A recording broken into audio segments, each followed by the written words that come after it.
Thanks for tuning in to Steel City Football, the 4-1-2. It's a great day to be a Pittsburgh Steeler. Let's jump right in. So at training camp today, it's been a royal rumble with the Pittsburgh Steelers fighting in practice. I'm not a big fan of fights in practice. I'll tell you why. Because if you do stupid things in practice, you'll do stupid things in the game. If you throw out a ball at somebody in practice and it starts a fight, sooner or later, that'll happen in a real game at the worst possible time, and it'll cost your team the game. I'm into physical, violent football played between the lines the right way. And a lot of people make a big deal about these fights, like, oh, the team's going to be physical because they're fist fighting. It's not boxing. It's called football. So I'm not a big fan of these types of things. It doesn't show me that you're any tougher. Football fights to me are the stupidest things on the planet. So let's check out what went on today. This is Jono Smith and Juan Thornhill. There's no video. Yeah, there's no video, so there's just some pictures. DK Metcalf got heated, couple dust-ups after making a catch. Not sure what happened, but Metcalf is mad. Alex Cazzuro tweeted. Brian Bacco, now we have Chuck Clark throwing punches at DK Metcalf for some reason. Very chippy day. Jono Smith broke away and skied over to catch the ball, threw the ball at Thornhill, and the two went at it. Rest of the team comes in for a little scuffle. I mean, you know, hey, you do it in practice. You're gonna practice. You practice how you play. That's the old saying. You practice how you play. If you don't practice discipline, you can't play discipline. That's why I don't like this type of stuff. If you're mad at a guy, get him on the next rep. Hit him hard, legitimately on the next rep. I don't like music in practice either. You're going to be like, what are you, 165 years old? No. In game, yeah. Will the stadium be loud? Yeah. But is your favorite song going to be on to motivate you? Absolutely not. So practice needs to be game-like conditions, not you dancing to your favorite song as you're in line to do the next drill. Focus on what you have to do. You know, Troy Polamalu was notorious for that, always turning off the radio in the locker room or turning off the radio. You know, he played in a different era, and he came in with a different type of player for the most part. He was groomed in the real Steeler way.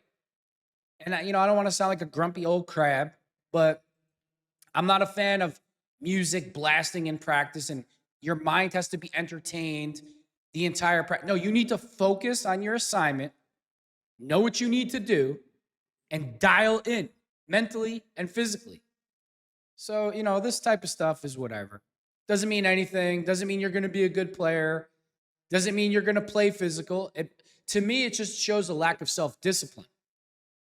Now, I'm not saying that you should be a pushover. If somebody does something cheap to you, you got to set the tone and let them know, like, that's not acceptable.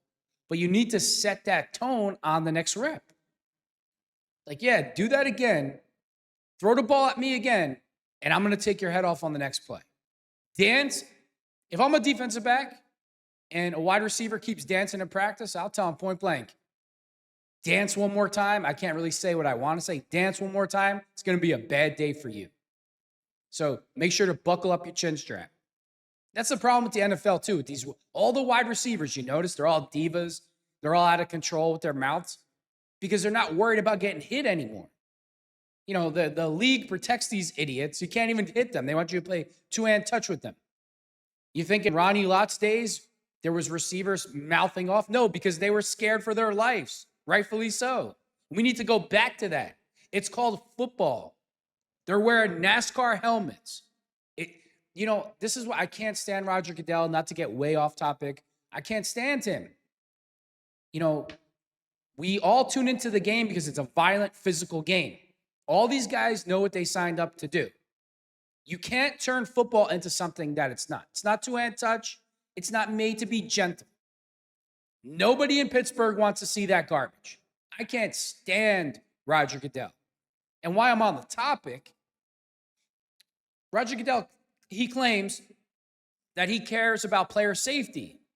But then he has Thursday night games. And then he adds games to the season. There's The NFL is such a beautiful thing. You don't have to change anything. I hate all the uniform changes. Stick to the tradition. All the traditional uniforms are so beautiful. All of them. That's what it is. It's garbage. He's ruining the game. Roger Goodell is ruining the game for money. He's a politician. You don't need to change it. He didn't need to add games to this. You know why he added games to the schedule? Because he wants to make the owners money because he's greedy. But your body can only take so much. If you play a game on a Sunday, you're not recovered to play by Thursday. But Roger Goodell, he's all about player safety. No, Roger, you're all about money and how the league is perceived from the outside. Roger Goodell is a bullshit artist, politician. At one point, Juan Thornhill followed Jono Smith over to the water cooler, but they aren't discussing politics or the economy. I ain't no puppy, Thornhill says. They ran it back in the drill, and they're still fighting after a very handsy rep by both.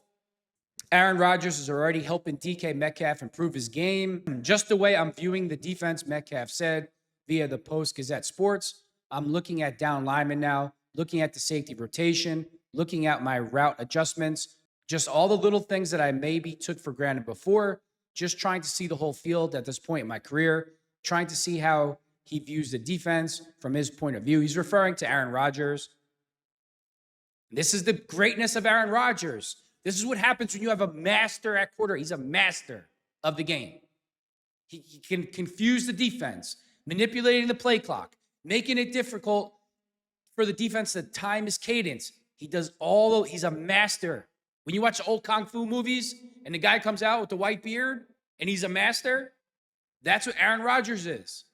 I predict this is going to be the best year of DK Metcalf's career. And not only because of Aaron Rodgers, he's super competitive. You got Jamar Chase, that's considered to be the best receiver in the entire league. And DK Metcalf's going to look at that and be like, I want everybody to think I'm the best receiver. So in this division, I think it's going to bring out more competitiveness with DK Metcalf. And I absolutely love it. I love DK Metcalf. I always say it, he's going to be what Derrick Henry is to the running back position of the AFC North. That's what DK Metcalf is going to be at the wide receiver position. You're going to see a real bully in town. So the offense got pushed around by the defense today. The offense took it personal. In the first padded practice, Metcalf says, nobody likes to lose like that, Metcalf said on the offense's Wednesday performance via Post-Gazette Sports on YouTube. Nobody likes to get pushed around the first day of pads, but we took it personal, cleaned up some of our technique stuff, some of our splits, and we put an emphasis in the meeting room yesterday that we were going to come out here and try to ball. Alex Kozura tweeted, Steelers practice is over. This was quarterback Aaron Rodgers' best day and best day of the offense this camp. Let's hear what DK Metcalf has to say. It did look like things got a little chippy out there today. How much fun is it, just being able to go after each other like that on the training camp field? It's always fun when you got a competitive group on the other side, lined up across from you, on both sides of talking and backing it up. I think it just brings out the best competition in people, and as you saw today, offense really kicked ass today. What brought out the best from Clark on that play over the middle there? It's just football, man. You got to be on the field enough. How's the collaborative process going with Aaron Rodgers? Where do you feel like you're making strides, and where would you like to continue to move forward there? Just the way I'm viewing the defense. I'm looking at down linemen now, looking at the safety rotation, looking at my route adjustments. Just all of those little things that I maybe took for granted before. Just trying to see the whole field, at this point in my career with him, trying to see how he views the defense from his point of view. DK, it seemed like kicked ass today. Was that an extra emphasis after yesterday didn't go quite as well? Nobody likes to lose like that. Nobody likes to, get pushed around in the first day of pass, but we took it personal, cleaned up our technique stuff, some of our splits, and we made an emphasis in the meeting room yesterday that we were going to come out here and try to ball. DK, it seemed like Aaron was able to find you guys different levels of the offense and hit you guys. It seemed like this was one of his better days. What do you appreciate about his process and how he gets better with you guys each day? Everybody knows this is a new group. We got new faces, new people on offense, still plugging pieces in, and nobody's getting frustrated. We're all trying to learn together, trying to work together. and it's a steady stream of communication from the meeting room to out here on the field. So that's what I appreciate about not just Aaron, but this whole group. Everybody's, open to communication, open to criticism, and I think that's gonna take us far. You beat Joey in one-on-ones yesterday. What's it been like going against him early in camp here? Who was that? Joey. Oh, he's a good competitor, man. He's a tough DB to go against, long, lanky, and he has speed, and he's young. So, yeah, he can definitely keep up with me, and I think it's going to be, good to continue to go against him throughout the, coming weeks. Yeah, let's talk about the effect that DK Metcalf is going to have on Joey Porter Jr. Tremendous. Going against him every day in practice is only going to make Joey Porter Jr. better. Leading up to the season, I think we're going to make each other better. You've got a lot of your old rivals here with Slay and Ramsey. Is that something that you've been George Pickens wasn't making Joey Porter Jr. better because he wasn't even showing up to practice. looking forward to and going to have fun with this camp? Oh, yes, sir, because once we get on the field Sunday, it's going to be easy because, they get to go against me and I get to go against them. So they're always making me better with different looks from Slay to Ramsey to Joey. So I get to see everything. Mike Tomlin's talked about how he wants. Every rep, or just seem like that? I think it just seemed like that. You're yelling in my ear. Mike Tomlin has talked about how now the defense with these new additions can play a lot of man coverage. Going against these guys in games, what do you appreciate about their approach and what might make those defensive backs successful in those situations? Yes, sir. I mean, I like going against competitive people, and they are a group of competitive people from the D-line to the linebackers to the DBs, like from the safeties to the corners. Everybody's talking, everybody's being physical at the point of attack, and that's what I can appreciate going against these guys because I know, I can't let them down on Sunday, and I know it's going to be vice versa once they line up against our opponent. Let's do two more. Aaron talked to us yesterday about mastering the offense and his progress in that. I mean, obviously you're new to this offense as well. So how's that going for you, and how can receivers kind of aid the quarterback in getting things down? Just like I hit on earlier, just a steady form of communication from everybody across the O-line to the receivers, to the running backs, to the tight ends, and not getting discouraged when you have a bad day because nobody's perfect. You're going to have bad days. There's a hell of a defense that we get to go against every day at practice. So, not getting frustrated with the process. Just continue to put one foot in front of the other and continue to grow. First time we talked to you, you said that Aaron walked into your room when you were playing video games. He didn't pick up the sticks or anything. Have you gotten him to play video games yet or hung out with him anymore? No, not me, but y'all should check with other people on the team. They got him to pick up the sticks before me. So. Are you a little offended he didn't come to play video games with you? Offended is not the word. I'm a little salty. But no, man, he's a good dude off the field. Enjoy playing with him. Enjoy getting to learn from him off the field, and just talking to him about life stuff. So he's a real good dude. What have you learned about offense and Arthur and his offense?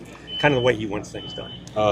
He gives us, pretty much freedom to, win our routes, not trying to pigeonhole us with, trying to run a route a certain way. But, we got to be on point with the details with Aiden Huddle. All right. Thanks, DJ. Man, what a breath of fresh air. I'm so happy that DK Metcalf is a Pittsburgh Steeler. So happy we don't got to deal with George Pickens anymore. He's a pro's pro. He's super likable. I love his demeanor. I love the way he carries himself. I think it's going to be a great year, 2025.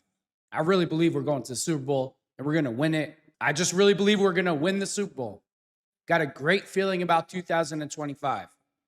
And with that being said, thanks for tuning in to Steel City Football, the 4-1-2.